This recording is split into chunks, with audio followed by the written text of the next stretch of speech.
എറണാകുളം ജില്ലയിലും കനത്ത പോളിംഗ് ആണ് നടക്കുന്നത്. നഗരമേഖലയിലും പോളിംഗ് കൂടിയിട്ടുണ്ട് എന്നുള്ള പ്രത്യേകതയും ഇത്തവണയുണ്ട്. കേരളത്തിലാകെ 49.02% ഏതാണ്ട് ഇതിന് സമാനമായ പോളിംഗ് ശതമാനം തന്നെയാണ് എറണാകുളം ജില്ലയിലും രേഖപ്പെടുത്തിയിരിക്കുന്നത്. ഇപ്പോൾ ഡാനി ഇപ്പോൾ ചേരുന്നുണ്ട് കൂടുതൽ വിവരങ്ങളുമായി. ഡാനി, എറണാകുളം ജില്ലയിൽ പല മണ്ഡലങ്ങളിലും SIR-നെ തുടർന്ന് വോട്ടർമാരുടെ എണ്ണം കുറഞ്ഞിട്ടുണ്ട്. പ്രത്യേകിച്ച് എറണാകുളം മണ്ഡലത്തിൽ ഏതാണ്ട് 30,000-ഓളം വോട്ടുകൾ കുറഞ്ഞിട്ടുണ്ട്. സ്വാഭാവികമായിട്ടും പോളിംഗ് ശതമാനം കൂടും എന്നുള്ള പ്രതീക്ഷ എല്ലാവർക്കും ഉണ്ടല്ലോ. അതിനനുസരിച്ച് തന്നെയല്ലേ പോളിംഗ് മുന്നോട്ട് പോകുന്നത്. തൃപ്പൂണിത്തുറയിൽ കനത്ത പോളിംഗ് കണ്ടിരുന്നു. മറ്റ് മണ്ഡലങ്ങളിൽ എങ്ങനെയാണ്?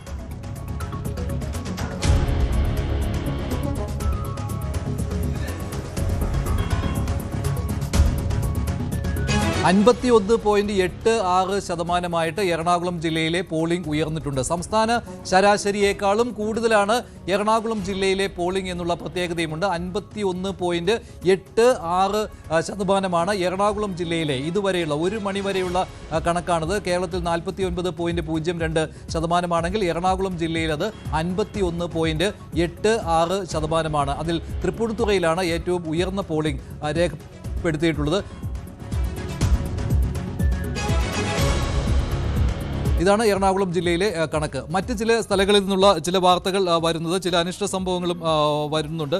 അത് മറ്റൊരു കാര്യം എന്ന് പറയുന്നത്, ചില രസകരമായ കാര്യങ്ങൾ വരുന്നത് പാലക്കാട് ചിറ്റൂർ മണ്ഡലത്തിൽ നേരത്തെ ഒരു ഫേസ്ബുക്ക് പോസ്റ്റ് വന്നിരുന്നു. അത് BJP സ്ഥാനാർത്ഥിയുടേതായിരുന്നു. പ്രണേഷ് രാജേന്ദ്രന്റെ ഫേസ്ബുക്ക് പോസ്റ്റ്. അതിൽ LDF-ന്റെ മുരുകദാസിന് വോട്ട് ചെയ്യണം എന്നുള്ള അഭ്യർത്ഥന BJP-യുടെ സ്ഥാനാർത്ഥി നടത്തിയിരുന്നു. അത് കൗതുകമുയർത്തിയ ഒന്നായിരുന്നു. ആ ഫേസ്ബുക്ക് പോസ്റ്റ് പിൻവലിക്കുകയും ചെയ്തിരുന്നു. അവിടെ UDF സ്ഥാനാർത്ഥി അതിന് പരിഹാസവുമായി രംഗത്തെത്തിയിരിക്കുകയാണ്. NDA-യും LDF-ഉം ഒന്ന് തന്നെയാണ്, അപ്പോൾ ആർക്കെങ്കിലും വോട്ട് ചെയ്താൽ മതി എന്നുള്ളതാണ്. അങ്ങനെ ഒരു കൗതുകമുള്ള കാര്യം കൂടി സംഭവിച്ചു. LDF സ്ഥാനാർത്ഥിക്ക് വേണ്ടി NDA സ്ഥാനാർത്ഥിയുടെ ഫേസ്ബുക്ക് പോസ്റ്റാണ് വന്നത്. പ്രണേഷ് രാജേന്ദ്രന്റെ പേജിലാണ് ഇങ്ങനെയുള്ള ഒരു പോസ്റ്റ് കണ്ടത്. വിവാദമായിരുന്നു. അതിനുശേഷം ആ പോസ്റ്റ് പിൻവലിച്ചു. വികസനത്തിന് വേണ്ടി, ഭരണ തുടർച്ചയ്ക്ക് വേണ്ടി LDF സ്ഥാനാർത്ഥി മുരുകദാസിന് വോട്ട് ചെയ്യണം എന്നായിരുന്നു NDA-യുടെ സ്ഥാനാർത്ഥിയായ പ്രണേഷ് രാജേന്ദ്രന്റെ ഫേസ്ബുക്ക് പോസ്റ്റ്. രണ്ട് മുന്നണികളും ഒന്നാണെന്നും രണ്ടു പേർക്കുമുള്ള അജണ്ട ഒന്നാണെന്നും UDF സ്ഥാനാർത്ഥി സുമേഷ് അച്യുതൻ പറയുകയും ചെയ്തു. ഇത് കൗതുകമുണർത്തുന്ന ഒരു കാര്യമാണ്. തൃശ്ശൂർ ജില്ലയിലും കനത്ത പോളിംഗ് തന്നെയാണ് നടക്കുന്നത്. 50%-അടുത്തേക്ക് തൃശ്ശൂർ ജില്ലയിലെ പോളിംഗ് എത്തുകയാണ്. തിരുവനന്തപുരം ജില്ലയിൽ 49.33%, കൊല്ലത്ത് ഇപ്പോൾ 48.94% ഇപ്പോൾ സുധീർ കരമന തിരുവനന്തപുരം സെൻട്രലിൽ. എനിക്ക് പേടിയില്ല. പോളിംഗ് ശതമാനം കൂടുന്നത് ഒരു ജനാധിപത്യത്തിന് നല്ല ലക്ഷണമാണ്. Thank you.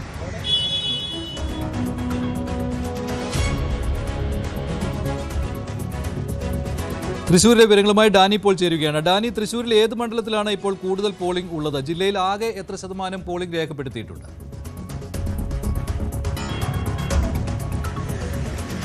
മഞ്ജുഷ, തുടക്കം മുതൽ തന്നെ തൃശൂർ ജില്ലയിൽ മികച്ച പോളിംഗ് നിരക്കിലേക്ക് പോവുകയാണ്. ഇപ്പോഴത് ഔദ്യോഗിക കണക്ക് പ്രകാരം 1.4 ഒരു ഒഫീഷ്യൽ അപ്ഡേഷൻ വരുമ്പോൾ അത് 50.1 എന്ന രീതിയിലേക്ക് പോളിംഗ് ശതമാനം എത്തിയിരിക്കുന്നു. എല്ലാ മണ്ഡലങ്ങളിലും തന്നെ 13 മണ്ഡലങ്ങളിലും ഇതേ രീതിയിൽ തന്നെ മികച്ച പോളിംഗ് നിരക്കിലേക്ക് പോവുകയാണ്. നമുക്കറിയാം, മുൻവർഷങ്ങളിലും എല്ലാം തന്നെ 77% മുകളിൽ മുഴുവൻ മണ്ഡലങ്ങളിലും പോളിംഗ് നിരക്കുകൾ രേഖപ്പെടുത്തിയ ഒരു ജില്ല കൂടിയാണ് തൃശൂർ എന്ന് പറയുന്നത്. തൃശൂർ വലിയ രീതിയിൽ LDF പ്രതീക്ഷ വയ്ക്കുന്ന ഒരു ഇടമാണ്. കാരണം ഒരു സീറ്റ് മാത്രമാണ് അവർക്കിവിടെ നഷ്ടമായിട്ടുള്ള. 12 സീറ്റും ഇടത് മുന്നണിക്കുള്ള ഒരു ഇടമാണ്. പക്ഷേ ഇക്കുറി മാറ്റങ്ങൾ സംഭവിക്കുമെന്ന ഒരു പ്രതീക്ഷയിലാണ് NDA ഉള്ളത്. അതോടൊപ്പം UDF-ഉം വലിയ രീതിയിൽ തന്നെ ഒരു കണക്കുകൂട്ടൽ നടത്തുന്ന ഒരിടമാണ്. എന്തായാലും ഇതിപ്പോൾ പോളിംഗ് ശതമാനം ഉയരുന്ന ഒരു സാധ്യത തന്നെയാണ് മികച്ച രീതിയിൽ തന്നെയുള്ളത്. അതിൽ മുന്നോട്ട് പോവുകയും ചെയ്യുന്നു. ഇതിലൊരു അനിഷ്ട സംഭവം എന്ന് പറയുന്നത്, വടക്കാഞ്ചേരിയിൽ കള്ളവോട്ട് സംബന്ധിച്ച ഒരു ആക്ഷേപം ഉയർന്നിട്ടുണ്ട്. അതിൽ ഗേൾസ് ഹൈസ്കൂളിൽ വോട്ട് ചെയ്യാനെത്തിയ വടക്കാഞ്ചേരി സ്വദേശിയായ സജീവിന്റെ വോട്ട് പോസ്റ്റൽ വോട്ട് ചെയ്തതായിട്ട് കണ്ടെത്തിയിട്ടുണ്ട്. സജീവ് വോട്ട് ചെയ്യാനായിട്ട് ബൂത്തിലെത്തുമ്പോഴാണ് ഇതിൽ തന്റെ വോട്ട് ചെയ്തിരിക്കുന്നു, അത് പോസ്റ്റ് വോട്ടായി ചെയ്തിട്ടുണ്ട് എന്നത് മനസ്സിലാക്കുന്നത്.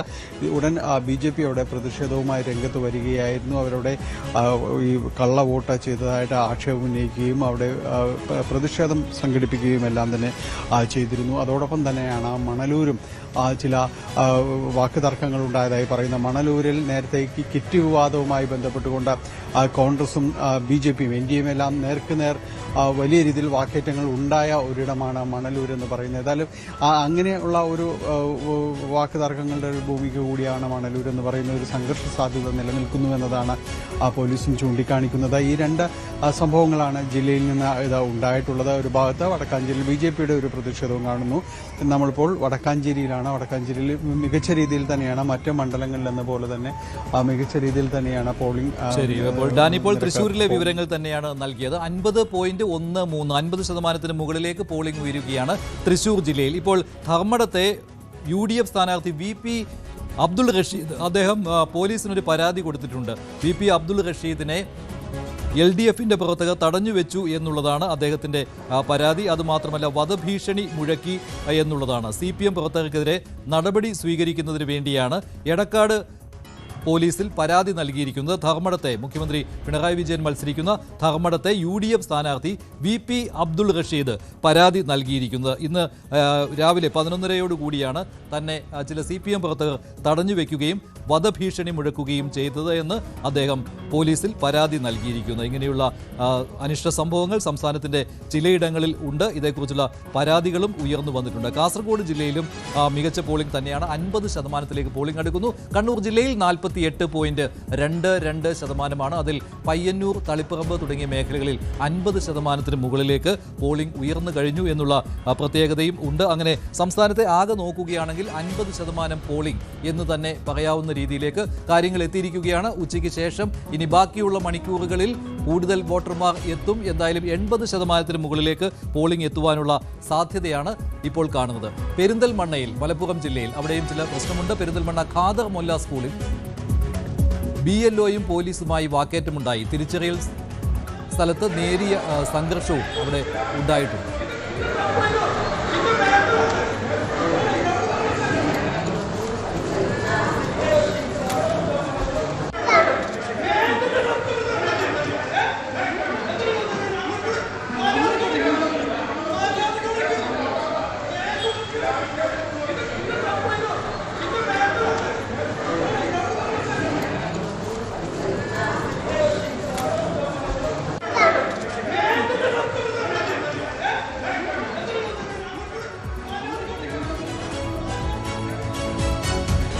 പോലീസുമായി BLOമാരുടെ വാക്കേറ്റമാണ്. അവിടെ നേരിയ സംഘർഷവുമുണ്ട്. പെരിന്തൽമണ്ണ ഖാദർ മൊല്ല സ്കൂളിലാണ് ഈ സംഭവം. അനുമോദ് ചേരുന്നുണ്ട്. അനുമോദ്, എന്താണ് ഈ സംഭവം? ഇപ്പോൾ വാക്കുതർക്കമുണ്ടോ അവിടെ? എന്താണ് ഇതിന് കാരണം?